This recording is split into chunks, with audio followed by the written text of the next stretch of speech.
대북 제재란 2006년 10월 14일 유엔 대북 제재 결의안 17185가 결의가 됩니다. 북한에 대한 무역이라든지 금융 제재가 이때부터 공식적으로 시작이 되었고, 최근에 2017년에 이르기까지 북한은 6차 핵실험까지 했는데요. 이 핵실험을 할 때마다 유엔 안전보장 이사회에서 계속 대북 결의안을 채택을 하고 있습니다. 유엔의 대북 제재라는 건요, 한마디로 북한을 경제적으로 고립시킨다라는 의미를 볼 수가 있는데, 이 핵실험이라든지 ICBM을 발사하는 무기 개발을 원천적으로 봉사하겠다라는 의지를 담고 있습니다. 무엇보다 구체적으로 북한에 대한 무역이라든지 금융 제재, 핵실험과 관련된 또는 ICBM 개발과 관련된 북한의 인사까지도 직접 제재를 할 수 있는 거고요. 또 계속해서 북한이 대북 제재도 불구하고 핵실험을 감행하고 있기 때문에 북한이 수출을 해서 외화를 벌어들일 수 있는 부분, 예를 들면 석탄 수출을 금지를 하고 있고, 또 북한이 어쨌든 연료가 부족한 상황이니까 이 원유를 자체 수입할 수밖에 없는데요. 이러한 수입도 대북 제재에 포함이 되어 있습니다. 그리고 무기 수출이나 사치품의 금수라든지 이런 것도 당연히 가장 기본적인 이 대북 제재에 포함이 되어 있습니다.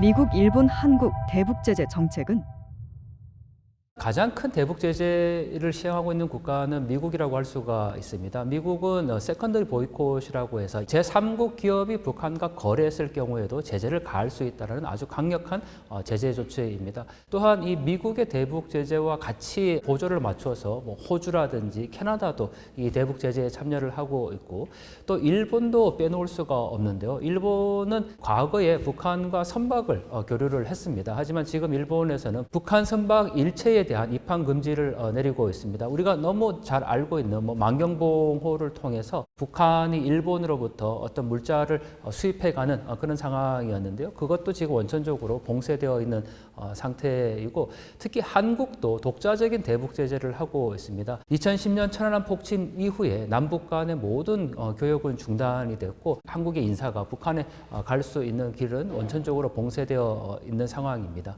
사실 이 오이사 조치를 통해서 개성공단이 전면적으로 봉쇄됐습니다. 개성공단을 계속 열어야 된다, 또는 지속적으로 대북 제재를 해야 된다라는 논의가 국내에서 정치적 상황에 따라서 달라지는 것을 볼 수가 있고, 또 대북 지원 역시도 진보 정권과 보수 정권의 명확한 차이가 있습니다. 진보 정권은 대북 지원을 통해서 남북한 교류 협력을 해야 된다라는 입장이고, 보수 정권은 대북 제재를 통해서 북한을 더욱더 압박해야 된다라는 명확한 입장이 있기 때문에 이 국내 정치적 상황에 따라서 대북 지원과 교류 협력, 그리고 대북 제재가 정책적으로 굉장히 달리 나타나는 현상들을 보이고 있습니다.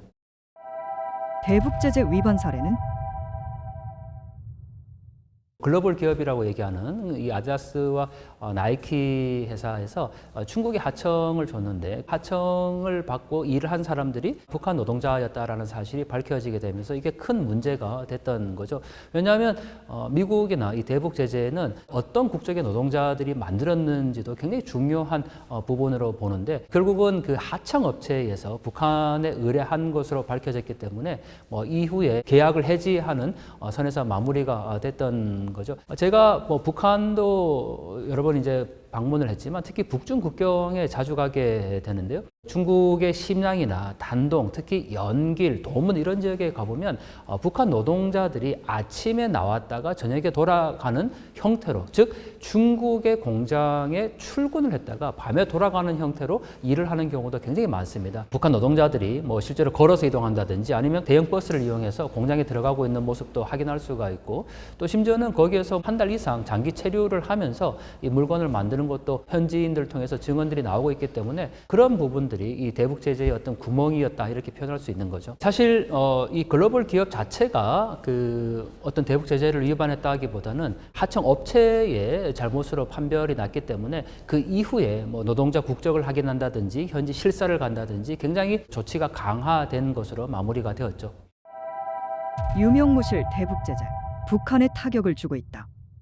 대북 제재의 가장 근간은 북한의 노동력을 해외로 수출하는 것을 엄격히 금지하고 있습니다. 더군다나 또 북한의 석탄 수출이라든지 이런 부분들이 제한되고 있기 때문에 북한으로서는 당연히 대북 제재의 영향을 받을 수밖에 없고, 또 미국의 세컨더리 보이콧은 북한과 거래하고 있는 제3국의 기업까지도 강력하게 제재를 하기 때문에 북한이 공식적으로 국제사회에서 어떤 무역을 한다든지 또는 금융 거래를 한다든지 이러한 모든 부분들이 제한이 되어 있습니다. 결국 북한으로서는 경제적으로 고립될 수밖에 없는 상황이고, 그런 상황에서도 여전히 핵실험이라든지 또 무기 개발은 이루어지고 있는 그런 모순적인 상황이 나타나고 있죠. 왜 대북 제재의 구멍이 계속 뚫리나? 중국과 북한 간에 이루어지는 밀수라든지 또 중국과 북한이 해상에서 불법 환적을 통해서 북한이 필요한 원유가 북한으로 들어가고 있는 상황입니다.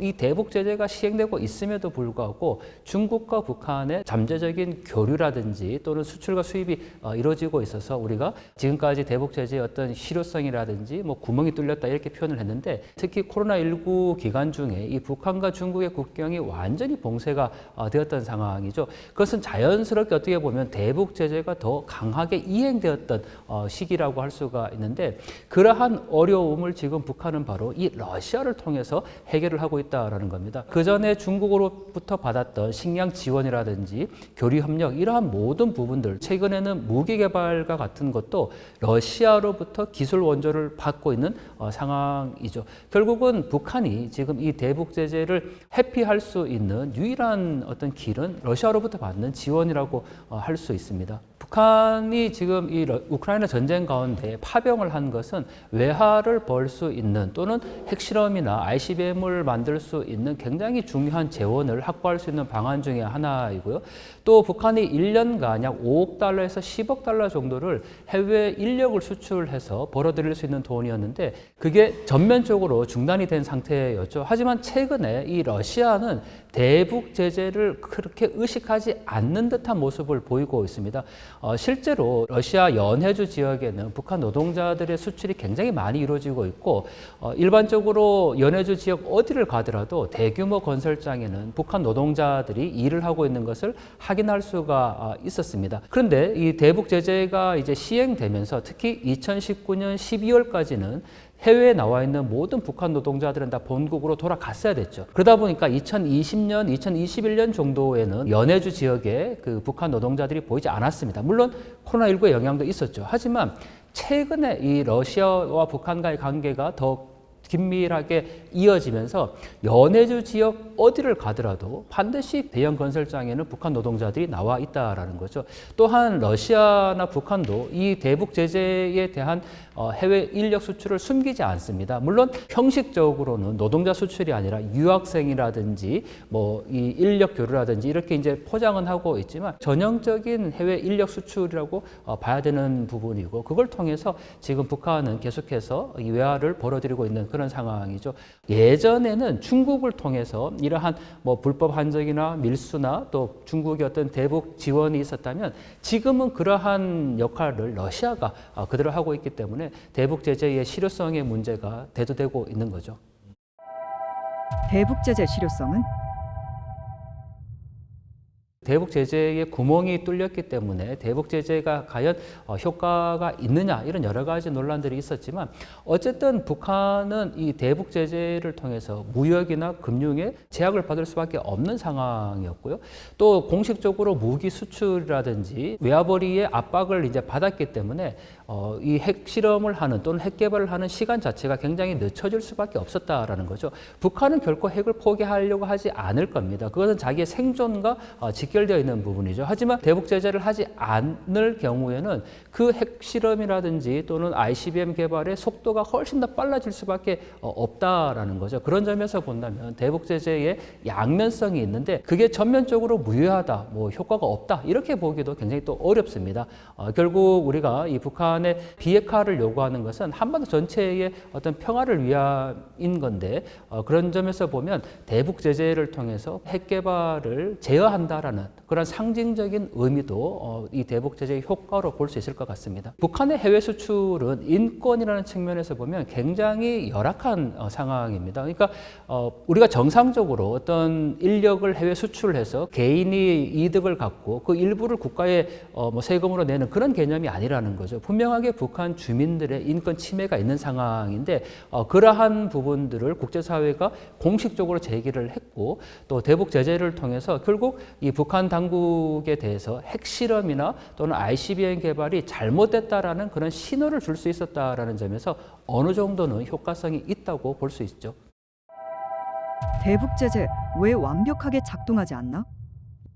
대북 제재가 사실 뭐 완벽하게 될 수는 없습니다. 하지만 그 대북 제재를 피해갔던 북한과 중국의 사례를 보면 중국이 북한에다가 가발이라든지 노동력을 활용하는 일 자체를 북한에 이제 의뢰를 하는 거죠. 결국 가발이라든지 이런 것들을 만들어서 다시 이제 중국에 역수출을 하게 되는데 그럴 경우에는 원료 자체를 중국이 북한에 들여보내야 합니다. 그걸 가공할 수 있는 인력은 북한에 있지만 원료는 중국에서 들어가는 거죠. 다시 중국으로 나와서 시장에 유통이 되는 거니까 이건 엄격히 보면 대북 제재 위반이라는 거죠. 하지만 중국과 북한의 이 경제적인 이익을 위해서 대북 제재를 회피했다고 볼 수가 있는 대목이죠. 만약에 그 북한에서 이제 대북 제재가 아니라면 그 북한의 인력이 중국에 나와서 뭐 자유롭게 일을 하면 되는 거죠. 그런데 그렇게 하지 못하기 때문에 결국은 중국에서 북한으로 원료를 들여보내서 거기에서 가공한 걸 다시 이제 중국으로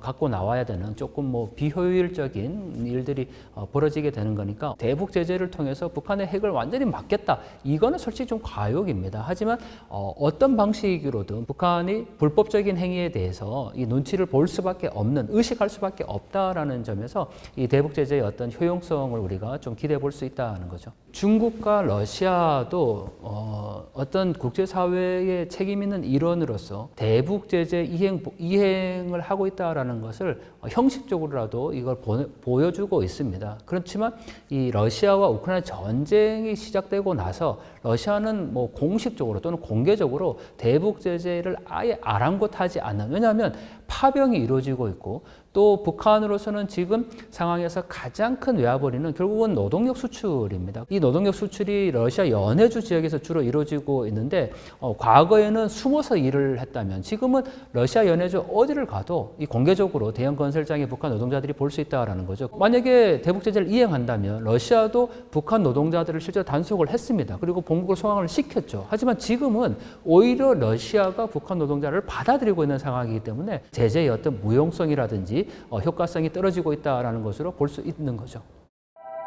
이기 트럼프 정부 북한 핵 보유 인정하나? 이기 트럼프 정부는 북한 핵 문제에 대해서 조금 변화의 기류가 보이고 있습니다.